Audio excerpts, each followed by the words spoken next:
Hello दोस्तों, मेरा नाम अनिकेत सिंह है और दी रियल गाइड चैनल में आप लोगों का स्वागत है। तो आज मैं आप लोगों के लेकर आया हूँ NICL AO प्रीलिम्स एग्जामिनेशन का सेल्फ गिवन एनालिसिस। आज उसका एग्ज़ाम था और मैंने भी वो एग्ज़ाम दिया है। ठीक है, तो हम लोग आगे बढ़े उससे पहले अगर आप लोग मेरे चैनल पर नए हैं तो मेरे चैनल को सब्सक्राइब करें और अपने दोस्तों के साथ भी शेयर करें, ताकि बैंक और इंश्योरेंस से रिलेटेड जितनी भी इंफॉर्मेटिव वीडियोज़ है वो आप लोगों तक सही समय पर पहुँचती रहे। ठीक है, तो चलिए आगे बात करते हैं। तो आज मेरा जो एग्ज़ाम था, ठीक है, उसमें 3 सेक्शन था टोटल।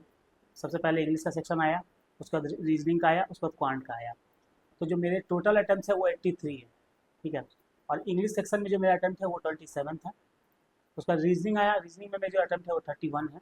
और मेरे क्वांट में अटैम्प्ट जो है 25 है। क्वांट में थोड़ा कम है, पर ठीक है, देखते हैं आगे क्या होता है। ठीक है, तो ये मेरे टोटल अटैम्प्ट थे। तो चलिए आगे बात करते हैं कि क्वेश्चन किस तरह के आए हुए थे। ठीक है, तो स्क्रीन पर आप लोगों को दिखाई दे रहा होगा कि हमारा क्वेश्चन क्या पूछा था। ठीक है, तो सबसे पहले अगर हम लोग इंग्लिश की बात करें, ठीक है, तो इंग्लिश में एक आरसी था।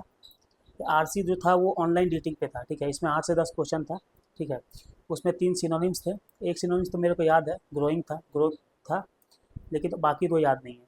तो अगर आप लोग ने एग्ज़ाम दिया है, अगर आप लोगों को याद है कि और दो सिनोनिम्स क्या थे, तो आप मेरे चैनल पर कमेंट करें। ठीक है, इसके अलावा एक फिल इन द ब्लैंक्स भी था। ठीक है, तो ऐसे टोटल आरसी के 8 से 10 क्वेश्चन थे। उसके बाद एरर डिटेक्शन के 5 क्वेश्चन आए हुए थे, काफ़ी इजी था। ठीक है, डुएबल था, ये हो गया। आरसी भी डुएबल ही था। ठीक है, उसके 2 क्वेश्चन थे जो थोड़ा सा लेंदी थे, क्योंकि उसमें पूरा आरसी पढ़ना पड़ रहा था। तो बाकी ओवरऑल देखा जाए तो ठीक ठाक था। ठीक है, उसके बाद एक वर्ड यूजेस का क्वेश्चन आ रहा था। ठीक है, एक्सेस सबसे आखिरी क्वेश्चन था, यही था एक्सेस। इसके 3 ऑप्शन थे। उसका जो मैंने ऑप्शन लगाया 1 एंड 3, अगर आप लोगों ने एग्ज़ाम दिया है तो आप लोग बताइए कि उसके आप लोगों ने क्या टिक लगाया। मेरे हिसाब से आंसर 1 एंड 3 था। ठीक है, और मतलब इंग्लिश में ये वर्ड यूजेस का जो क्वेश्चन था वो सिर्फ एक ही था बस। उसके अलावा एक फ्रेज रिप्लेसमेंट कह सकते हैं। ठीक है, उसको वर्ड सब्स्टिट्यूशन बोले या फ्रेज रिप्लेसमेंट, एक्चुअली वो है। ठीक है, उसके 5 क्वेश्चन आए हुए थे। ठीक है, ये भी काफ़ी अच्छा डुएबल था, थोड़ा ट्रिकी भी कर सकते हैं पर ठीक था। तो अगर आपकी इंग्लिश अगर थोड़ी भी अच्छी है तो आप 3-4 तो आराम से कर सकते हैं। ठीक है, उसके बाद सेंटेंस रीअरेंजमेंट के 5 क्वेश्चन थे। वो जो होता है ना कि एक सेंटेंस को 5 पार्ट में डिवाइड कर देते हैं, PQRS ऊपर नीचे करके दिया जाता है, तो उसके 5 क्वेश्चन थे। ठीक है, वो भी काफ़ी डुएबल और ईजी थे, तो ये भी ईजिली बन गया।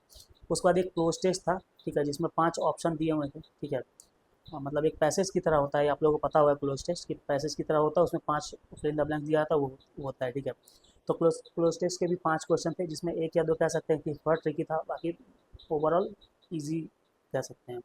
तो इस तरह से मेरे इंग्लिश में जो टोटल अटैम्प्ट थे वो 27 में। ठीक है, इसके बाद जो सेक्शन आया था हमारा वो था रीजनिंग का।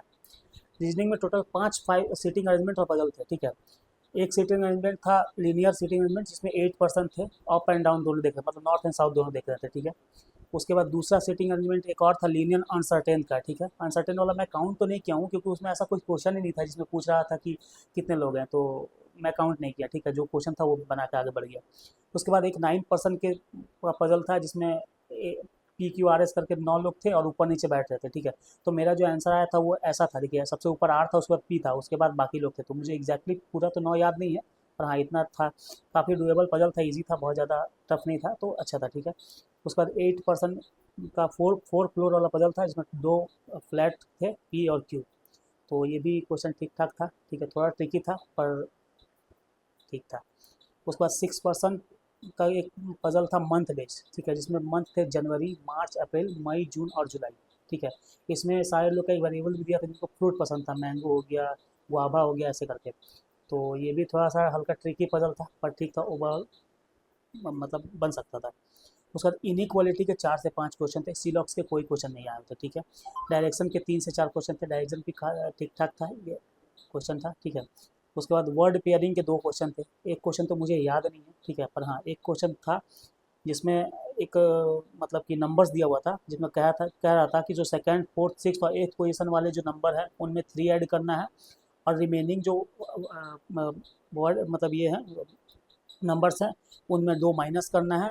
उसके बाद जो मोर देन 2 रिपीट कर रहे हैं उनको कैंसिल आउट करने के बाद जो सबसे लोवेस्ट और सबसे हाईएस्ट था उसका मल्टीप्लिकेशन निकालना था। तो उसका मेरा 18 आंसर आया था।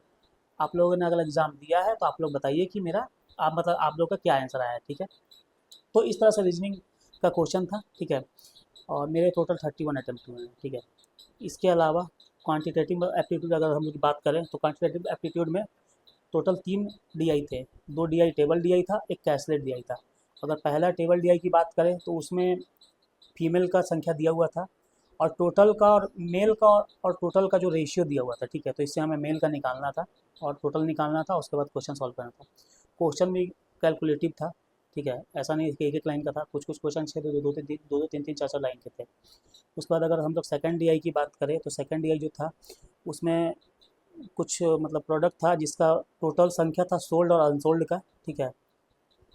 एक्चुअली ये टेबल डीआई नहीं था, ये ऐसा वाला डीआई था। इसको क्या कहते हैं एग्जैक्टली मेरे को याद नहीं आ रहा, ठीक है। बार ग्राफ बोलते हैं, ठीक है। बार ग्राफ डीआई था, ठीक है। ये टेबल नहीं था, बार ग्राफ था।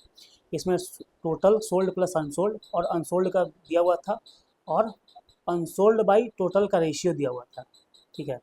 और हमें सोल्ड निकालना था। तो दूसरा डीआई ये था, ठीक है। इसके भी क्वेश्चन ठीक ठाक थे, तो मतलब कुछ क्वेश्चन छोटे थे, कुछ क्वेश्चन बड़े थे, मतलब कैलकुलेटिव थे। तो दूसरा डीआई हमारा ये था। तीसरा अगर हम लोग कैशलेस डीआई की बात करें तो उसमें पी क्यू आर 3 लोग थे जिन्हें बुक्स पसंद था। बुक्स दो तरह के दिए हुए थे, फिक्शनल और नॉन फिक्शनल, ठीक है। और जो भी डेटा दिया हो तो उसके हिसाब से एक टेबल बन रहा था जिसमें मेरा टेबल का देखिए आंसर ये आया था। पी का फिक्शनल 380, नॉन फिक्शनल 200, क्यू का 475, 200 और इसका 100 और 440। अगर आप लोगों ने कैशलेट बनाया, अगर आपका आंसर यही आया है, सेम आया है, तो आप लोग मेरे वीडियो पे कमेंट कीजिए कि हाँ यही आया है, ठीक है। इसके बाद अप्रोक्सीमेशन के 5 क्वेश्चन थे, कुछ ट्रिकी थे, कुछ ईजी थे, ठीक है। मिसिंग नंबर सीरीज़ के 5 क्वेश्चन थे, काफ़ी डूएबल थे, ठीक है। अच्छे थे करने वाले। अब मिसिंग नंबर सीरीज़ का देखिए, मुझे एग्जैक्टली सीरीज़ तो याद नहीं है, पर हाँ मेरे कुछ कुछ जो आए थे डिफरेंस, वो मैं बता देता हूँ कि एक सीरीज़ में डिफरेंस आया था जिसमें 11, 13, 15 और 17 ऐड हो रहा था। दूसरे सीरीज़ में ऐसा आया था कि 4, 6, 8 और 10 ऐड हो रहा था, ठीक है। तीसरा सीरीज़ एक था जिसमें जो मतलब ये था क्या बोलते हैं, हमारा सीरीज़ था उसमें कुछ ऐसा था, divided by 6, divided by 5, divided by 4, divided by 3, ऐसा करके आ रहा था, ठीक है। एक सीरीज़ में डिफरेंस आ रहा था 5, 15 और 25 का। तो अगर मैं सही बोल रहा हूँ, अगर आप लोग का भी ऐसा आ रहा था तो आप लोग मेरे वीडियो पे कमेंट कीजिए, ठीक है। उसके बाद 10 अरिथमेटिक क्वेश्चन कीजिए। तो मैंने क्वांट में टोटल 25 किया हूँ, ठीक है। अरिथमेटिक के क्वेश्चन तक मैं जा ही नहीं पाया, नहीं तो मैं आपको बताता कि हाँ अरिथमेटिक के क्या क्वेश्चन थे और कैसे क्वेश्चन थे। मेरे क्वांट में एक्चुअली इसमें कैसलेट डीआई जो था ना उसमें थोड़ा टाइम वेस्ट हो गया, नहीं तो मैं इसमें 2-3 क्वेश्चन और कर सकता था और रीजनिंग में भी 2-3 क्वेश्चन और किया जा सकता था। तो 85% एक अच्छा अटैम्प्ट हो सकता था। ऐसे मेरे टोटल जो है वो 83 आउट ऑफ 100 अटैम्प्ट हुए हैं, ठीक है। एक्यूरेसी मेरी काफ़ी अच्छी है, मुझे लगता है कि क्वांट रीजनिंग में तो मेरा एक भी गलत नहीं होगा और इंग्लिश में भी मेरे को लगता है कि चांस बहुत कम ही है कि गलत होगा, ठीक है। तो अब देखते हैं फिर क्या होता है, ठीक है। तो ये था आज का मेरा सेल्फ गिवन एनालिसिस, ठीक है। क्वेश्चन इस लेवल के आए हुए थे, आप लोग देख सकते हैं, ठीक है। रीजनिंग के क्या क्वेश्चन आए थे, क्वांट में क्या क्वेश्चन थे और इंग्लिश में क्या क्वेश्चन थे, मैंने आपको बताया, ठीक है। और मेरे अटैम्प्ट भी मैंने बताया आपको कि मेरे 83 टोटल अटैम्प्ट हुए हैं, ठीक है। अब आप लोगों के कितने अटैम्प्ट हुए हैं सब सब्जेक्ट वाइज, ठीक है, सेक्शनल मतलब सेक्शनल वाइज, और टोटल अटैम्प्ट आप लोग बताइए, ठीक है। उसके बाद मैं इस एनालिसिस को थोड़ा सा मतलब रीड करूँगा, अच्छे से ध्यान ध्यान दूंगा, सारे लोगों के कमेंट देखूंगा। उसके बाद फिर मैं आपको बताऊंगा कि एग्जैक्टली कट ऑफ कितना जा सकता है प्रीलिम्स का, ठीक है। तो हाई कट ऑफ तो थोड़ा हाई रहेगा, पर देखा जाएगा, ठीक है। इसके बाद अगर आप लोगों का अटेम्प्ट अच्छा रहता है तो चलिए फिर मेंस का तैयारी करते हैं मिलकर, ठीक है। तो मैं पिछले बार मेंस में कैसे क्वेश्चन आए थे, क्या लेवल थे, सारे उसके बारे में हम लोग बात करेंगे, ठीक है। तो सबसे पहले आप लोग अपना अटेम्प्ट और अपना कैटेगरी बताइए कि आप लोगों के क्या अटेम्प्ट थे और क्या कैटेगरी है। फिर हम लोग अगले वीडियो में बात करेंगे कि कट ऑफ कितना जा सकते हैं, ठीक है।